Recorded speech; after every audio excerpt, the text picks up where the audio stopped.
is my 1986 CJ7. I purchased this from a gentleman that's my friend. He rolled it extremely bad in Sand Hollow, smashed the cage, broke the frame. This thing has been rode hard and put away wet every day for 4 years. The original builder of this Jeep, a gentleman out of Rangeley, Colorado, Eric Striegel, when they finished this thing, it was cool enough it made Motor Trend magazine. It's a super cool Jeep. I got a great deal on it, that's why I bought it. Our goal was to revive it back from its former glory, with the aspect of also not scared to go beat it off every rock and sagebrush we can possibly find. It is an 86 CJ7. Only thing left of it that's a Jeep is the frame and the tub. Everything else is something different. The entire running gear, transmission, motor is out of a 79 AMC Wagoneer. It's a 360. It has a mini stack transfer case twin stick. Most people don't know who that is. It's a company that's been out of business for about a decade. They did some great things. I thought they were going to go somewhere. They closed up shop eventually. But it's still in there, still working fine. It's been had the hell beat out of it for the last decade or so. So it's got 89 Dodge Cummins axles, Dana 60, Dana 60. It's got 538 gears, Detroit lockers, factory shafts.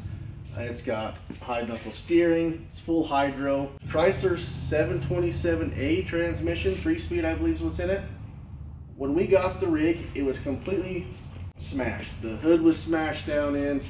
The cage was completely smashed to about right here. This whole side was smashed in.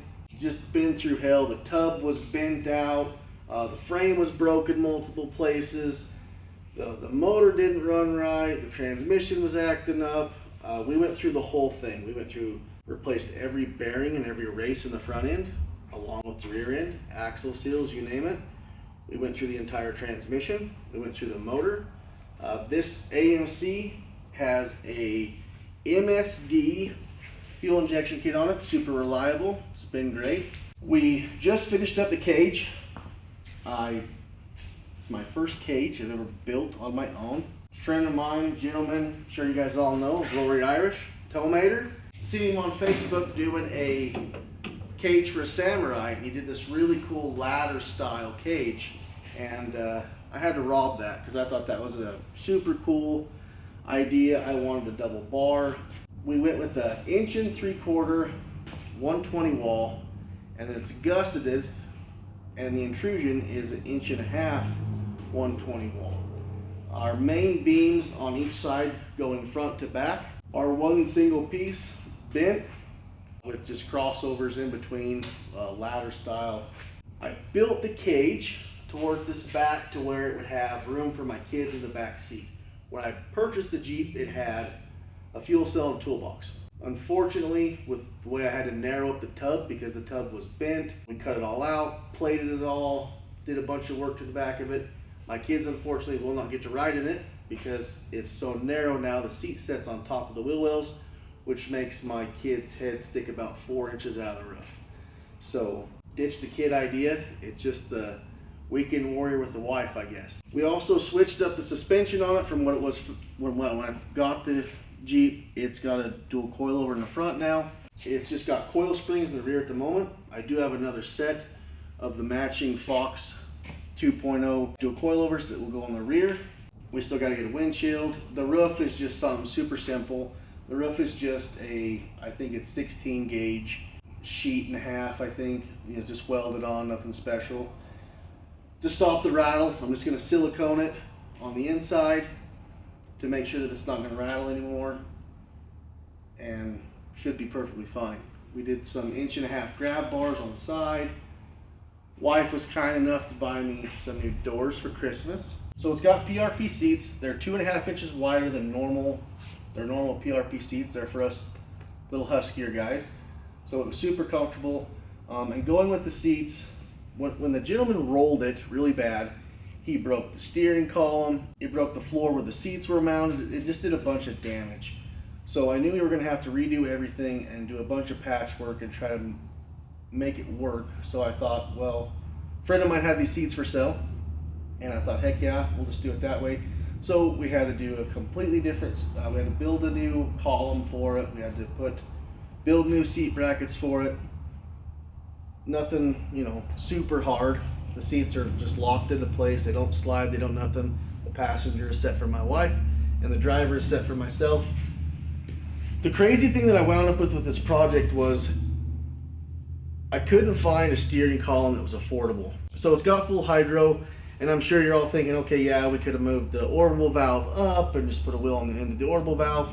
I like having the column. I didn't want to have a push button start. I didn't want to have, you know, I still would like to be somewhat street legal with blinkers and things like that. I would like to have a tilt steering wheel.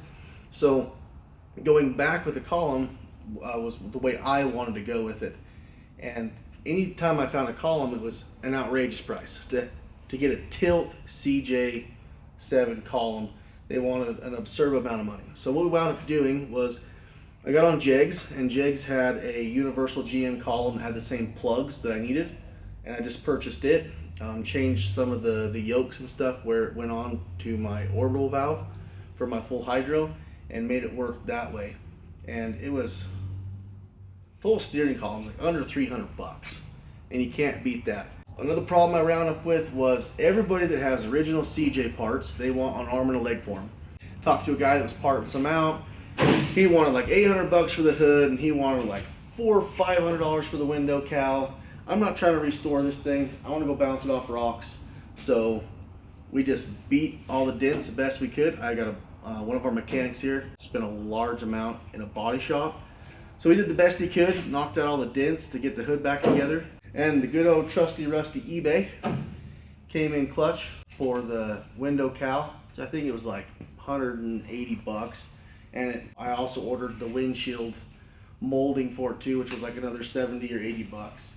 It's not going to have heat. It's not going to have anything. It's not going to have stereo. It's not going to have anything fancy. It's just a rock toy, nothing special. Pretty excited to get it done to find out what it's capable of, because I have never taken it out. I have no idea how this is going to perform.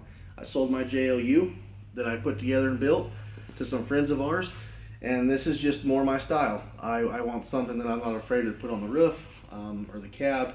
I'm about 6 days into the cage total with a buddy of mine. It's a lot of work. It's my first cage, so there was a lot of learning.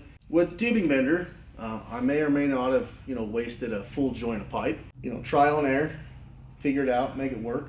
I'm super happy with the design that we did. I am a little concerned about the back corner being so high, because we all know you're gonna rub it, hit stuff. So we just gusted it extra, made sure there's no possible way it's gonna have an issue rubbing against the wall or anything like that. So that cage is never gonna bend. You have to drop this thing off the Eiffel Tower to get this thing to fold up.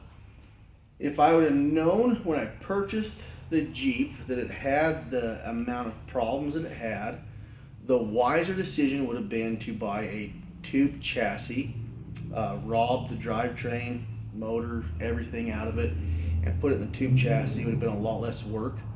But who doesn't love a good project? It's been fun. It's been a learning curve. It's been all kinds of things. And you fix one thing, you find 10 other things wrong. We are on the tipping point where we're about done. We've just got some few odds and ends things to button up with it. We got a new set of red labels for it.